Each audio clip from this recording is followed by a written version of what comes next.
internacionales.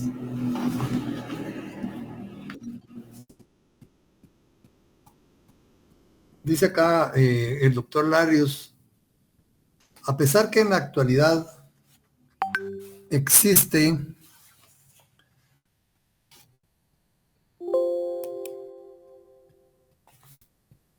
un cuerpo de derecho internacional que parece normar las relaciones entre los estados de manera acertada, los conflictos entre los mismos son siempre una posibilidad.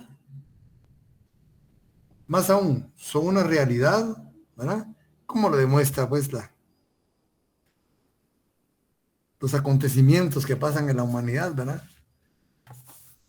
Desde finales del siglo pasado hasta hoy, después de la Segunda Guerra Mundial, había una cantidad de conflictos bélicos, ¿verdad? En la antigüedad, en caso de conflicto, se acudía a la guerra, ¿verdad? Lo que llamaban el derecho a la guerra, ¿verdad? El jus ad bellum, ¿verdad?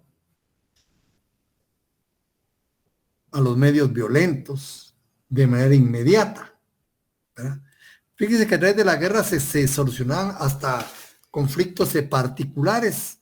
Muchos súbditos de países poderosos, ¿verdad?, acudían al Estado a que cobraran deudas privadas de ellos, ¿verdad?, que habían otorgado a gobiernos extranjeros.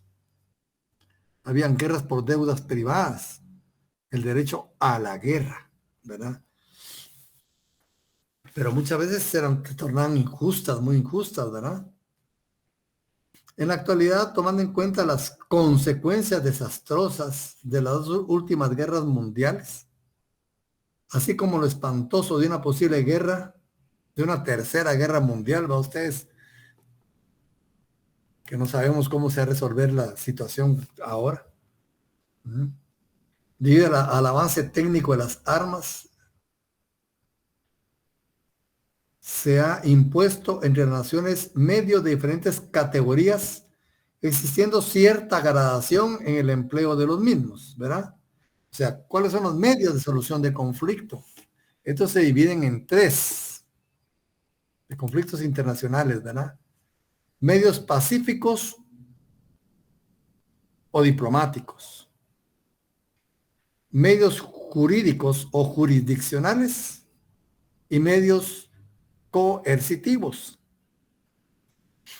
Bueno, son tres medios diferentes. Y les da, cada uno de ellos les da una idea a ustedes, ¿verdad? De cómo va subiendo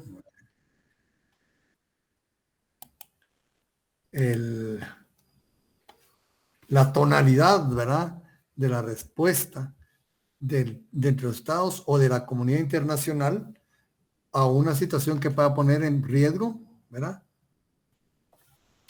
la paz y la estabilidad internacionales. Pero tanto las Naciones Unidas como la OEA tienen sus medios de solución de conflicto y coinciden pues en todos, ¿verdad? En el capítulo 6 de la Carta de las Naciones Unidas nos habla sobre arreglo pacífico de controversias. Artículo 43.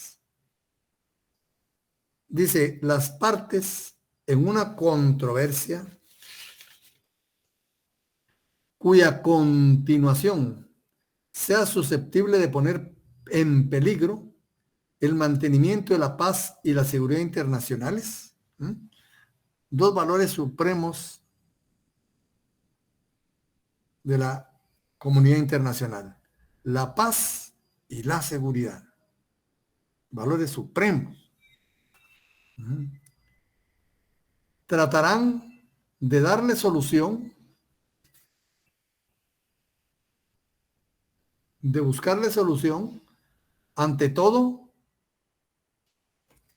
mediante la negociación. Esas son las figuras que reconoce la OEA, la ONU, mire, artículo 33, ¿verdad? La negociación, la investigación, la mediación,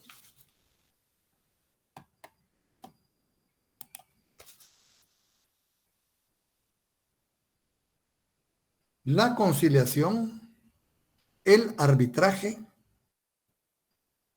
el arreglo jurídico, el recurso a organismos o acuerdos regionales u otros medios pacíficos de su elección. O sea, la comunidad internacional, a través de las Naciones Unidas, ¿verdad?, le pone tanta importancia a la paz y a la estabilidad internacionales que incluso acepta cualquier medio de solución de controversias que acuerden las partes. Entonces ahí vemos que es un numerus apertus, ¿verdad?, en cuanto a las figuras que acepta en las Naciones Unidas para como solución pacífica a controversias. Como dice, no es clausus, no es fatal, ¿va? Únicamente esas se aceptan, no. Estas y estas, pero, ¿va?, las partes pueden acordar cualquier otro. Como ven, es bastante amplio. Artículo 33 de la Carta de las Naciones Unidas. También nosotros, ¿va?, en América, a través de la Carta de la Organización de los Estados Americanos, ¿va?, también nos habla de solución pacífica de controversias. La ONU dice arreglo pacífico. La OEA dice solución, ¿verdad? Son sinónimos. Aquí tenemos el artículo 25 de la Carta de la OEA. Son procedimientos pacíficos también, fíjense, nos ponen, ¿verdad? La negociación directa, que es más técnica, ¿verdad? La OEA, pues toda negociación es directa. Ustedes que han visto derecho laboral, ya se han dado cuenta, pues, en la solución de conflictos laborales, la negociación directa que ahí llaman, ¿verdad? Aquí la OEA lo pone negociación directa. Los buenos oficios, la mediación, la investigación y la conciliación, el procedimiento judicial, el arbitraje, eso sí los pone claros, ¿verdad? Las Naciones Unidas solo nos habla de arreglo judicial. No, la ONU dice procedimiento judicial, el arbitraje y los que especialmente acuerden en cualquier momento, ¿ven?, las partes. Como ven, también utiliza, son números apertus, ¿verdad? Porque nos pone una serie, ¿verdad?, específica de medios, procedimientos pacíficos de solución, pero al final dice, y los que especialmente acuerden en cualquier momento las partes. Puede decir que aparte de estos pueden haber otros. Entonces es acorde con la Carta de Naciones Unidas, ¿verdad? Que lo importante es lograr la paz y la estabilidad. Tan es así, ¿verdad?, que las partes en cualquier momento pueden acordar cualquier medio de solución de conflicto, ¿verdad?, que sea apto para ellos, ¿verdad?, y que sea efectivo, ¿verdad?, que los dejen posibilidad de ello, ¿verdad? Pero también vamos a ver posiblemente que no solo medios pacíficos, por ejemplo, entre pacíficos existen, ¿verdad? Hay otros que ya son más complicados. Pero empecemos por los medios pacíficos, ¿verdad? Entonces hay medios pacíficos diplomáticos, medios jurídicos o jurisdiccionales y medios coercitivos. Los medios pacíficos y o diplomáticos, dice, en principio, todo medio diplomático es pacífico, ¿verdad? Aun cuando no todo medio pacífico es diplomático. Que empieza el doctor. Es decir, que no se realiza a través de esa vía. Y es por ello que se les llama pacíficos y o diplomáticos. Estos medios han adquirido carta de ciudadanía, dicen, a través de diferentes convenios, ¿verdad? Pero principalmente tenemos para nosotros la Carta de las Naciones Unidas y la Carta de la OEA, aunque vamos a ver que hay otros instrumentos internacionales.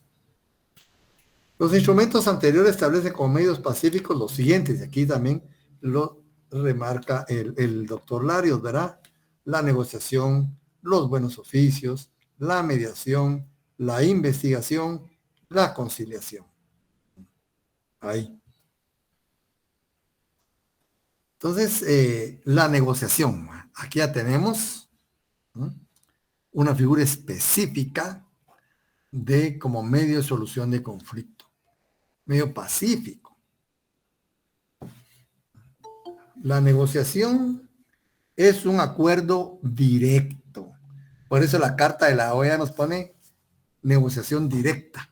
Bueno, eso está muy bien, ¿verdad? Nos da la idea de qué se trata. Cuando se trata de dos estados, hablamos de negociación directa y se lleva a cabo por medio de personas aptas, de experiencia, con suficiente personalidad, personería. En otras palabras, generalmente por la vía diplomática, jefes de Estado, ministros, comisiones ad hoc, ¿verdad? Embajadores plenipotenciarios, delegados, ¿verdad?, etcétera.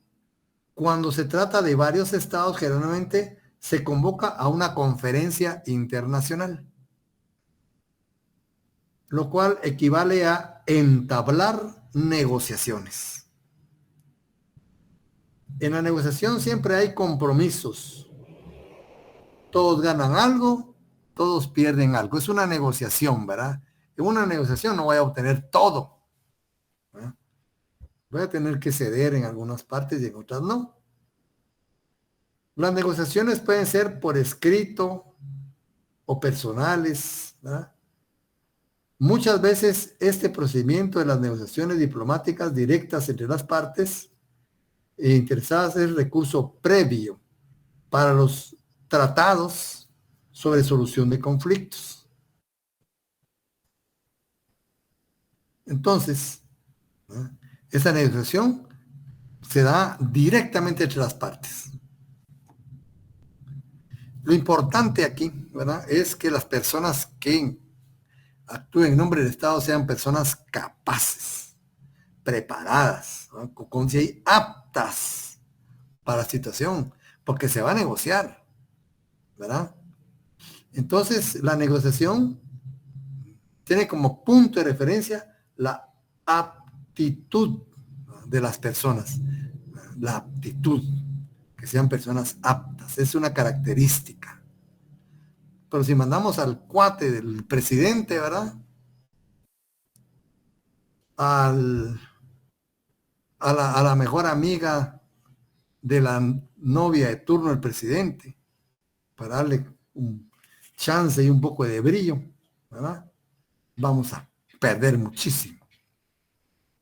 Por eso requiere gente seria, principal, y que tenga experiencia, ¿verdad? Entonces, por eso se basa en la aptitud. Es decir, los negociadores deben ser personas aptas, no cualquiera, ¿verdad? En la aptitud, ¿verdad? Posiblemente siguen los buenos oficios, ¿verdad? Ya se sentaron a la mesa, ya se vieron de frente, pusieron, ¿verdad?, sus puntos de vista.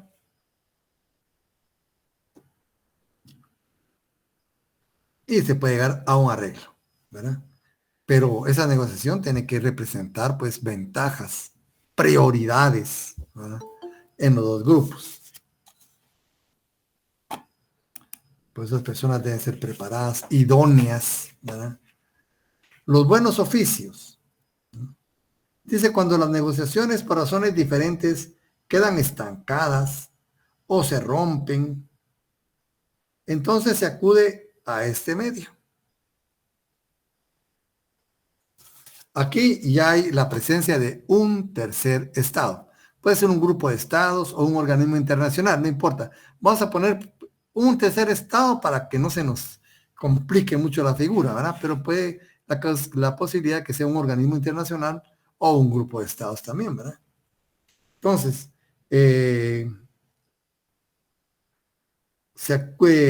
prestado por un tercer estado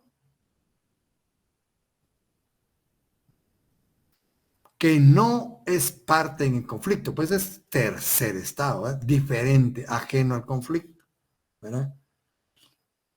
Ya sea por propia convicción de ese estado que interviene, ya sea por petición de una de las partes o por petición de ambas partes. Mire cuándo puede intervenir, ya sea por motu propio, ¿verdad? Por solicitud de una de las partes o por solicitud de todas o ambas partes. Ahí ya, ¿verdad? Se presenta. ¿Qué tiene como fin los buenos oficios? Poner en contacto nuevamente a las partes. Poner en contacto a las partes para que reinicien, para que renueven, ¿verdad? La negociación.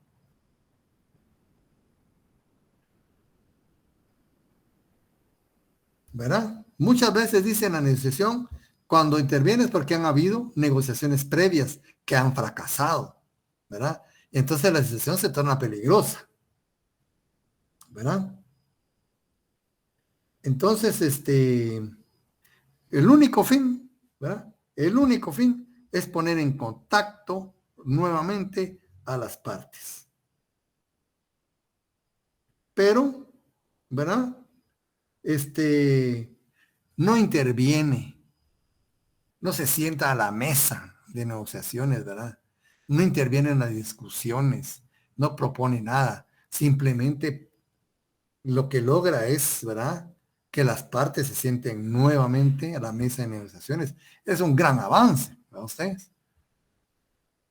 Pero literalmente, ¿verdad? Lo sienta a la mesa, incluso les propone un lugar neutral de reunión. Puede ser ese propio país, ¿verdad? A ver, vénganse aquí, en un lugar neutral, ¿verdad? Es más fácil, ¿verdad? Estar lejos de su país, ¿verdad? Entonces, regularmente propone un lugar neutral para reunirse, pone a su disposición, ¿verdad? Algún lugar donde puedan llevarse a cabo esas negociaciones. Un lugar, ¿verdad? Pero se sientan ellos y literalmente este tercer estado, ¿verdad? Se da la vuelta, sale del salón, cierra la puerta y se va. ¿Logró algo importante? Sí, ¿verdad? Poner nuevamente en la mesa a las partes en conflicto. Pero no interviene, no escucha, ¿verdad? Las negociaciones, no se sienta a la mesa. Bueno, si la negociación se basaba en la aptitud de las personas, ¿verdad? Los buenos oficios tienen como característica la discreción. Mucha discreción, ¿verdad? Esa es su característica, la discreción. La negociación es la aptitud, ¿verdad? Pero también tenemos la mediación. La mediación,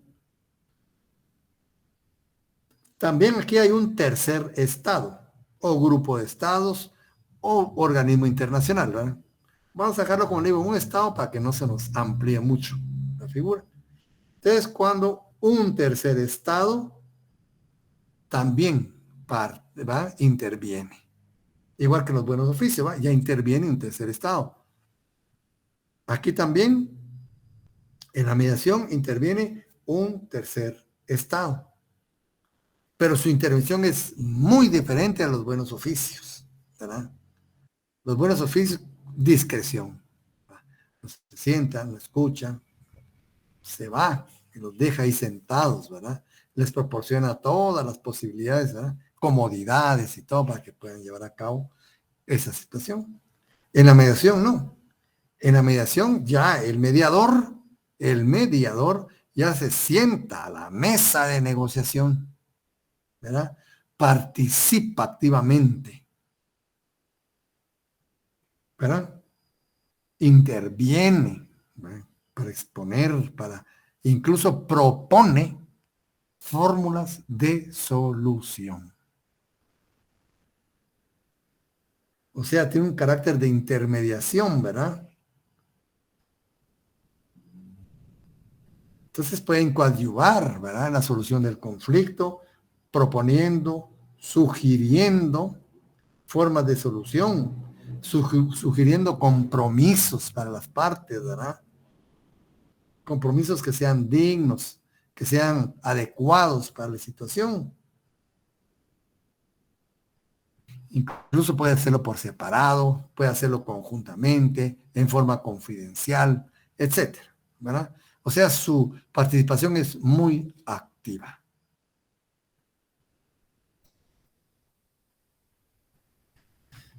Entonces,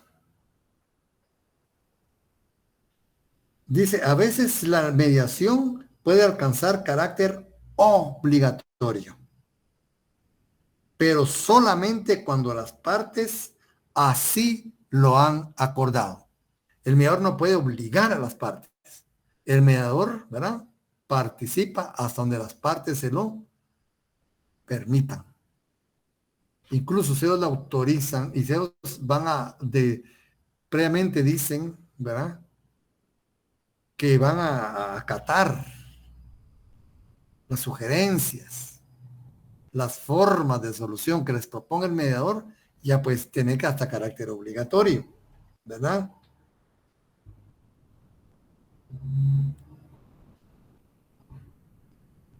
Entonces vemos que es que el negociador es activo, solícito, ¿verdad? Propositivo, como dicen. Entonces, si la negociación tiene como característica la aptitud de las partes, que sean idóneas, ¿verdad? Deben ser idóneas. Los buenos oficios, la discreción del tercer estado. La mediación tiene como característica la confianza. Las dos partes tienen plena confianza en el mediador, por eso lo sientan a la mesa también, lo escuchan, ¿verdad? Entonces ya vemos que es la confianza. Y viene otro medio, que es la investigación. Este es ya más complicado. Investigación hubo en el caso Irak, Estados Unidos. Estados Unidos acusó a Irak de mantener en su territorio, ¿verdad? Instalaciones aptas para fabricar armas de destrucción masiva, ¿entiendes? Con energía atómica. Y eso dice era un peligro para la estabilidad internacional. Y con ese pretexto, Estados Unidos, ¿verdad? Ya ven ustedes la historia, intervino militarmente en Irak. Con ese pretexto, ¿verdad? Legitimó su intervención. Irak siempre alegó que no tenía arma de destrucción masiva. Entonces, para dilucidar esa situación, se creó una comisión de investigación. Pero la comisión no crean que va cualquier persona, ustedes ahí van científicos, galardonados, famosos. Nosotros, ¿cómo sabemos que una instalación responde a no, a crear armas de destrucción masiva? ¿Cómo lo sabemos nosotros?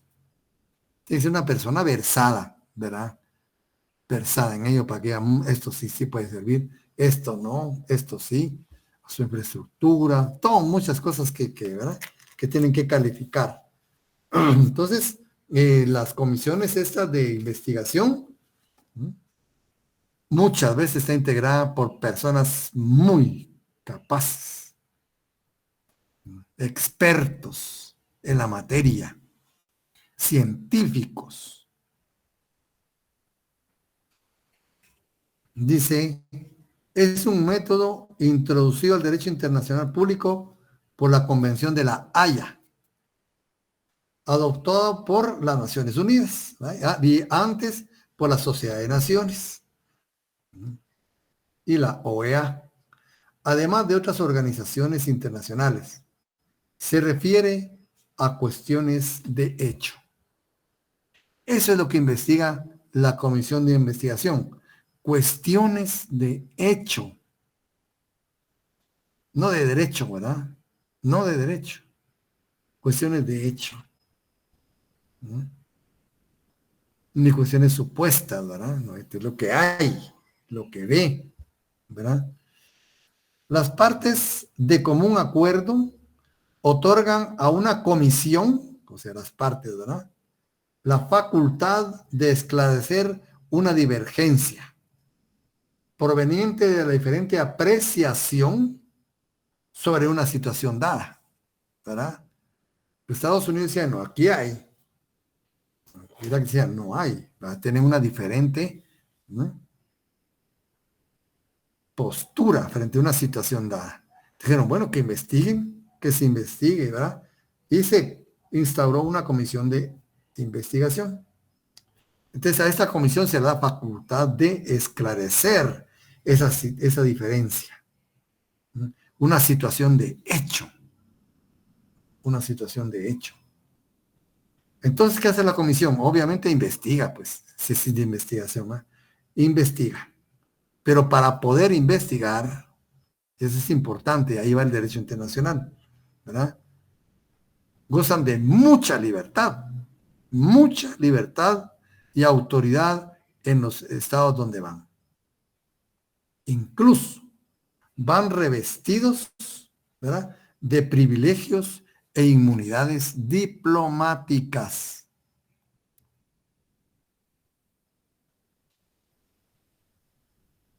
¿Y cómo termina su trabajo?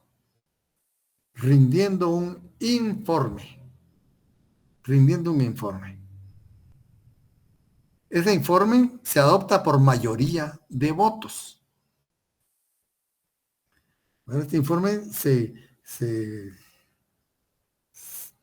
rinde, ¿verdad?, por mayoría de votos. En dicho informe, pues, debe hacerse una exposición objetiva, fíjense, y desapasionada, lo que es, sin sesgos, ¿verdad? Eso es lo importante, ¿verdad? Mucha objetividad. Entonces rinden ese informe. En ese informe no se hacen declaraciones de valor, ¿verdad?, así de más que todo, de responsabilidad, perdón, sobre responsabilidad. No pueden decir, mire, este Estado es responsable. No, no pueden hacerlo. Nosotros vimos esto. Nuestra conclusión con base a esto únicamente va a ser esta. Pero esa conclusión, ese informe, no tiene naturaleza de fallo. Por eso no pueden hacer pronunciamientos sobre responsabilidad, porque no es un fallo. Porque si fuera un fallo, tiene que ser un proceso, ¿verdad? Tiene que tener jurisdicción, ¿verdad? Entonces, el informe es propiamente un informe, como lo dice, donde se, ¿verdad?, eh, que contiene, ¿verdad? Situaciones de hecho que investigó, ¿verdad? Con sus propias conclusiones. Entonces no tiene carácter de fallo, ¿verdad? Porque es una exposición objetiva, es una exposición desapasionada. Los investigadores no se pueden pronunciar sobre responsabilidades, no se pueden pronunciar. Ahí estarían excediéndose en sus funciones como un tribunal. Ellos incurrirían en responsabilidad. Solo cuestiones de hecho, situaciones objetivas. ¿Mm? Y hacen una relación de todo, ¿verdad? Incluso pueden apoyarse en cuestiones históricas y todo para ir contextualizando, ¿verdad? Su momento. Entonces, si ya vimos, ¿verdad? Que la negociación va a tener como característica la aptitud. La actitud de los negociadores. Los negociadores tienen que ser idóneos. Esa es la clave. Los buenos oficios tienen como característica la discreción. La mediación tiene como nota característica la confianza. La investigación tiene como nota fundamental, característica, la objetividad. Fíjense, la objetividad. Si no son objetivos, pierden toda la ruta. Entonces, por eso, pues, su informe debe ser sobre hechos, debe ser una exposición objetiva, una exposición desapasionada, sin entrar en pronunciamiento de responsabilidad o criterios de valor respecto a la situación de las partes o del país, del estado donde se investiga. No se puede. Como que dice descriptivo, ¿verdad? Pero esa parte descriptiva nos da lugar a una conclusión, ¿verdad? Sin entrar en cuestiones de responsabilidad. A la comisión debe proporcionársele una idea de los hechos sujetos a investigación, dársele libertad para efectuar su trabajo. En su composición generalmente se nombra 5 personas, generalmente, ¿verdad? 2 por cada una de las partes, 2. Y una quinta escogida por los 4 anteriores, por los 4 elegidos. Ellos van a elegir una quinta. ¿Mm? En algunos casos, como lo fue en el caso de Nicaragua durante el conflicto interno, se nombraron 3 personas en esa misma, con ese mismo procedimiento. Cada una de las partes puede también nombrar consejeros, abogados o agente para que lo representen y traten de justificar sus puntos de vista. Pueden andar con la comisión, va explicando, ¿verdad? Situaciones que tal vez no son muy claras para los, los integrantes de la comisión. Entonces, la investigación se basa en la objetividad. Mire, cada una de estas figuras tiene su característica propia, ¿verdad? La conciliación, como tiene solo valor histórico hoy por hoy, no vamos a entrar a analizarla, ¿verdad? Esta la vamos a dejar por un lado, si ustedes tienen curiosidad la ley, pero ya casi no se aplica en estos días, ¿verdad? Entonces pasamos a los medios jurídicos. Medios jurídicos son básicamente 2, ¿verdad? El,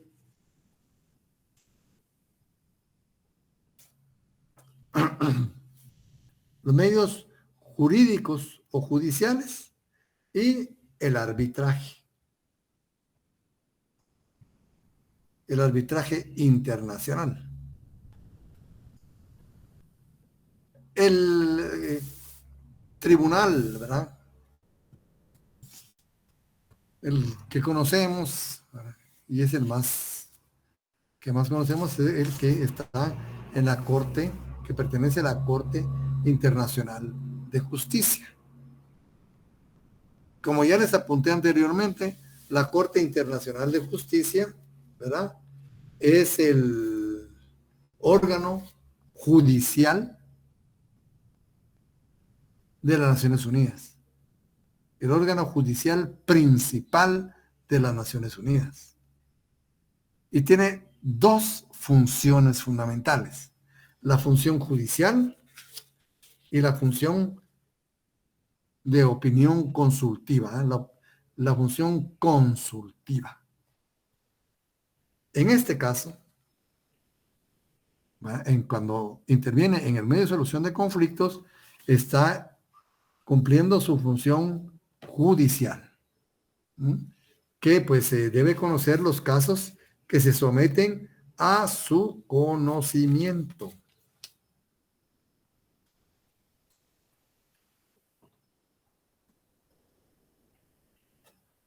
¿Verdad? Se someten a su conocimiento. Entonces tiene jurisdicción. Dice aquí el doctor Ladios, medios jurídicos o jurisdiccionales son aquellos en los cuales existe un órgano con jurisdicción, con poder para juzgar, al cual se acude para dirimir en forma pacífica, es un medio pacífico, pero judicial, ¿verdad? Para dirimir un conflicto internacional, ¿verdad?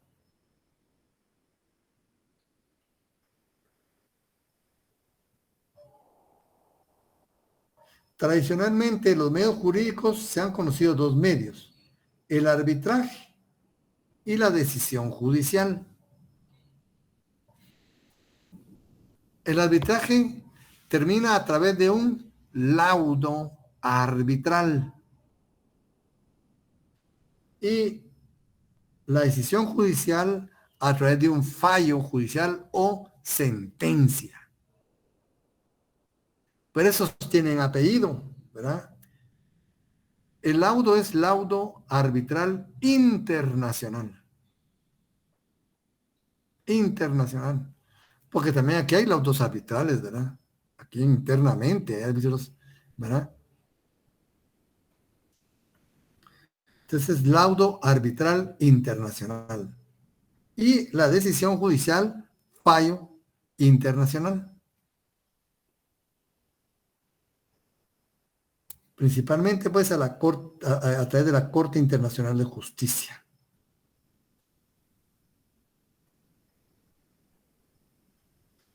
Pero dice el doctor aquí que actualmente esa función jurisdiccional se ha globalizado y diversificado y también se ha especializado.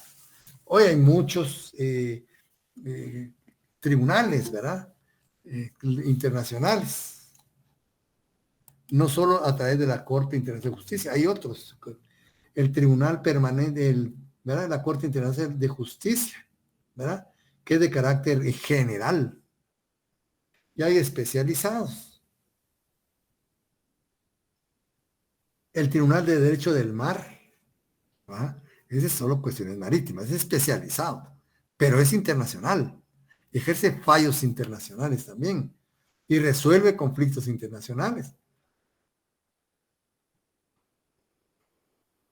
También tenemos la Corte Penal Internacional, la que está creada a través del Estatuto de Roma, de carácter especializado de penal.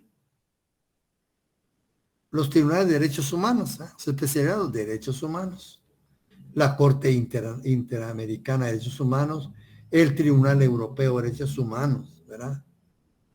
También tribunales para conflictos sobre derecho mercantil, tribunales para asuntos de integración, ¿verdad? Tribunal de Justicia de la Comunidad Europea, Tribunal de Justicia de la Comunidad Andina, Corte Centroamericana de Justicia, etcétera, ¿verdad? Son especializados, unos para integración, otros para derechos humanos, otros para cuestiones del mar. Están los tribunales de la Unión Europea.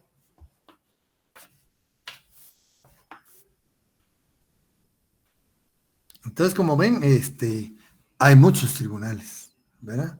Tenemos en primer lugar la Corte Internacional de Justicia.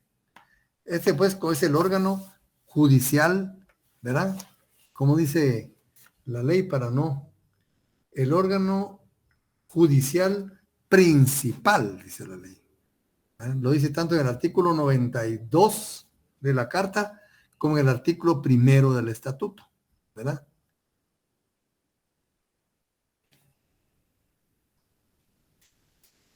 Entonces, esta corte, pues, se rige por sus propias reglas, sus propios procedimientos, tiene su propio estatuto.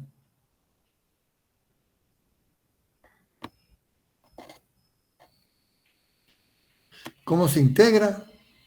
Artículo 3 del estatuto, por 15 miembros, magistrados, electos por la Asamblea General y el Consejo de Seguridad.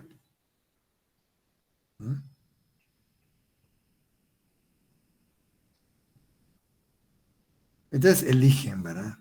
Y tienen pues su criterio para elegir, hay criterio geográfico, ¿verdad? No van a ser todos de un mismo país, no van a ser todos de una misma subregión continental, no van a ser todos de un solo continente, no, tiene que haber un repartimiento geográfico equitativo, ¿verdad? Cómo tiene su mayoría de votos, cómo se integra, ¿verdad? Etcétera. Calidad de los magistrados, competencia y jurisdicción, dice, solamente los estados pueden ser parte en casos ante la Corte, solo los estados, ¿verdad? El Consejo de Seguridad fija las condiciones en que los estados que no sean parte del estatuto puedan participar en casos ante la Corte. Pero realmente así todos los estados están, ¿verdad? Tiene competencia sobre todos los asuntos que le sean sometidos por los miembros de la ONU, ¿verdad? Entre otros.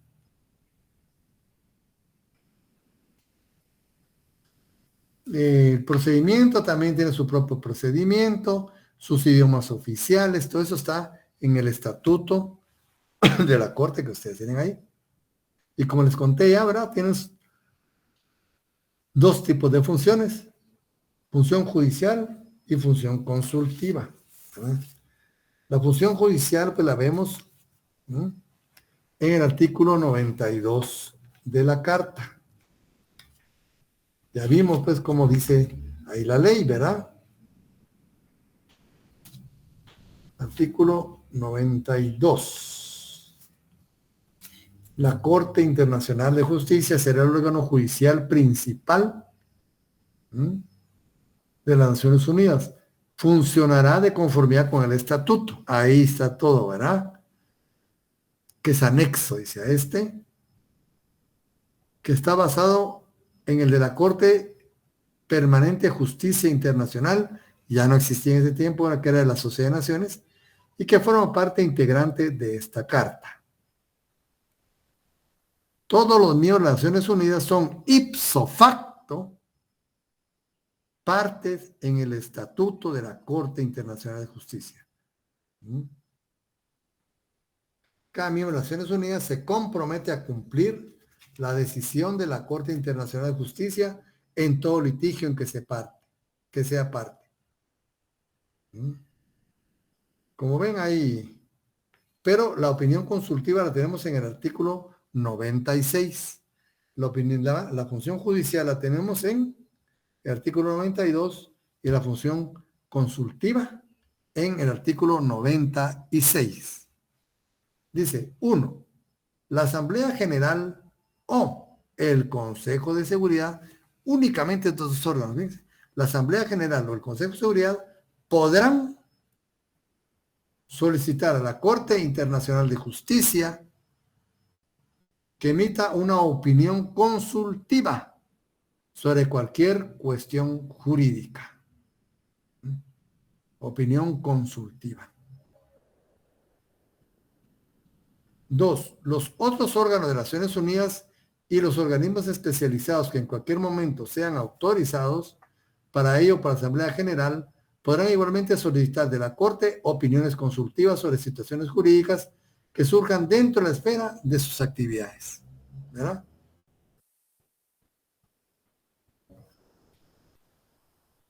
Es decir, que para que los otros órganos puedan dirigir una opinión consultiva a la Corte, necesitan la autorización de la Asamblea General. Imagínense qué delicado, ¿verdad? Dirigirse a la Corte. Ni los órganos pueden directamente ir a ellos. Tienen que pedir autorización. Los únicos que tienen autorización directa de consulta a la Corte son el Consejo de Seguridad y la Asamblea General.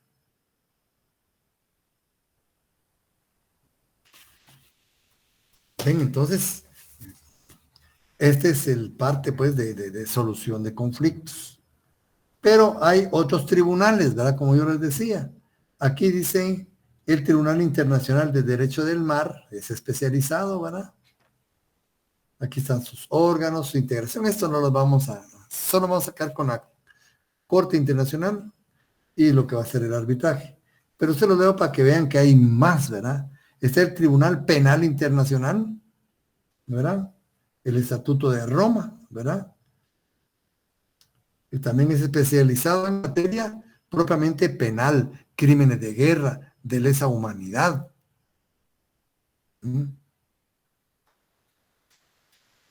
Bueno, también está el Tribunal y comisiones especializados para derechos humanos, ¿verdad? Comisión Europea de Derechos Humanos, Tribunal Europeo de Derechos Humanos, Comisión Interamericana de Derechos Humanos, Corte Interamericana de Derechos Humanos, ¿verdad? Solo en materia de derechos humanos. Tribunales especializados en integración. Tribunal de Justicia de la Comunidad Europea, Tribunal de Cuentas, Tribunal Europeo de Cuentas, Corte Centroamericana de Justicia, ¿verdad? Tribunal de Justicia de la Comunidad Andina. Como ven, hay muchos, ¿verdad? Nosotros solo nos vamos a quedar con lo que es la Corte Penal Internacional. ¿No? Hay tribunales militares también, ¿verdad? Como ven, hay bastantes, ¿verdad? Especializados. Y también está otro medio de solución pacífico de controversias, el arbitraje. El derecho internacional, el arbitraje es una institución destinada a la solución pacífica de conflictos internacionales. Se caracteriza por el hecho de que dos estados en conflicto someten su diferendo a la decisión de una persona, árbitro, o varias personas, comisión arbitral, libremente designadas, o tribunal arbitral, le llaman otros, ¿verdad? Libremente designadas por los estados, libremente, no se les puede presionar, ¿verdad? Y que deben resolver apoyándose en el derecho o en normas que las partes acuerden señalarles, ¿verdad? Ya vimos, ¿verdad? Que también puede utilizarse este principio, ¿verdad? El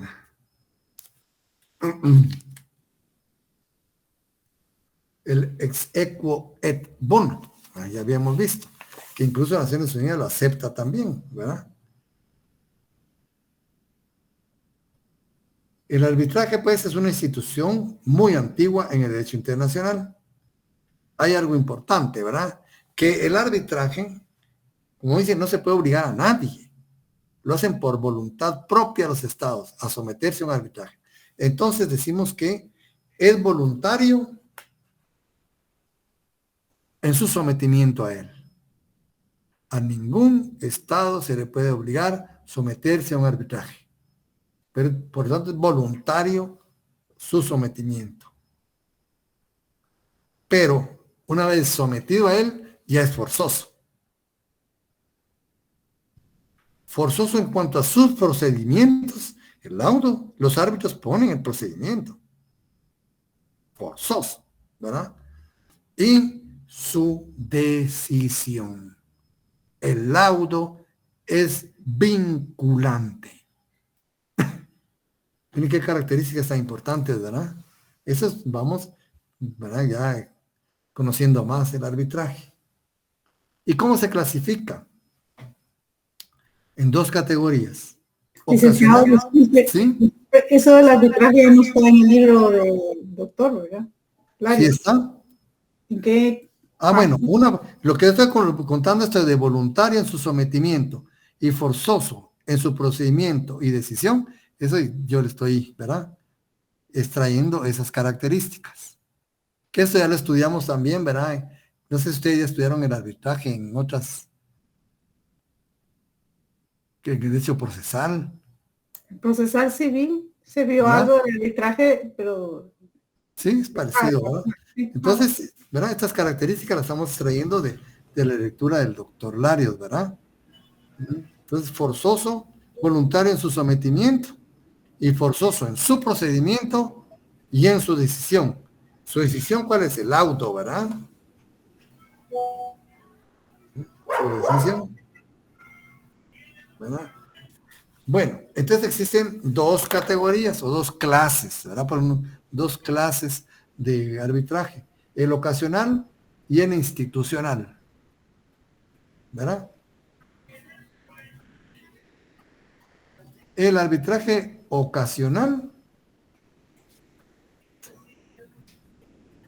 es aquel en el cual las partes, dice, al fracasar utilizando otros medios, finalmente deciden de común acuerdo y voluntariamente, previo pacto, ¿verdad? Someter el diferendo existente a una solución arbitral, ¿verdad? Imelda, micrófono. Disculpe, licenciado, perdone. Bueno, entonces, el ocasional, ¿verdad? Existe el diferendo. Ejemplo, el diferendo Belice-Guatemala. Lleva siglos, ¿verdad? Ya hasta acá habían acordado someter el diferendo a una decisión arbitral, ¿verdad? Ese es un arbitraje ocasional, porque el conflicto ya existía. Entonces, ni en mente tenían, pero como se ha complicado, dijeron, bueno, para resolverlo sometámoslo mejor a una decisión de arbitraje. Ese es el ocasional. Mientras que el arbitraje institucional, dice, es aquel en el cual las partes se basan en un documento firmado de común acuerdo en un tiempo en el que el conflicto no existía, ¿verdad? Regularmente, la cláusula de arbitraje existe en los acuerdos de integración, en aquellos tratados de carácter mercantil, ¿verdad? De libre comercio. En esos instrumentos legales existe el compromiso arbitral. Ese se llama institucional. Entonces, en el arbitraje ocasional, ese como que es curativo, ¿verdad? Aquí, primero el conflicto y después el compromiso. Así se da en el arbitraje ocasional. Primero el conflicto y después el compromiso. A cambio, el arbitraje institucional es preventivo, ¿verdad? Aquí, pues, en el arbitraje institucional, primero existe el compromiso y después el conflicto. ¿Se dan cuenta? Son diferentes, ¿verdad? En el ocasional es primero el conflicto y después el compromiso. En el arbitraje institucional es primero el compromiso y después el conflicto. Porque cuando viene el compromiso, no hay ningún problema. no existe el problema, no existe el diferendo. ¿Verdad? Ellos prevén, ¿verdad?, que en el futuro pueda existir un conflicto. Por tal razón, previamente, ¿verdad?, y en carácter preventivo, de una vez, ¿verdad?, existe la cláusula arbitral. Ven qué diferencias más importantes, ¿verdad? Muy interesantes. Entonces, así es como... y pueden resolver, pues, conforme a derecho y conforme a el principio de equidad, ¿verdad? Muy bien, compañeros, creo que nos quedamos por acá con este tema para continuar en la próxima clase. Muchas gracias, licenciado. Gracias, Lick. Agradezco Buenas por esta noches. Gracias, atención. licenciado. Feliz Se cuidan, pues, noche. jóvenes. Feliz noche, licenciado. Se cuidan, Feliz jóvenes. noche. Gracias, licenciado. Feliz Hasta la noche. Feliz próxima. noche, licenciado. Hasta la próxima.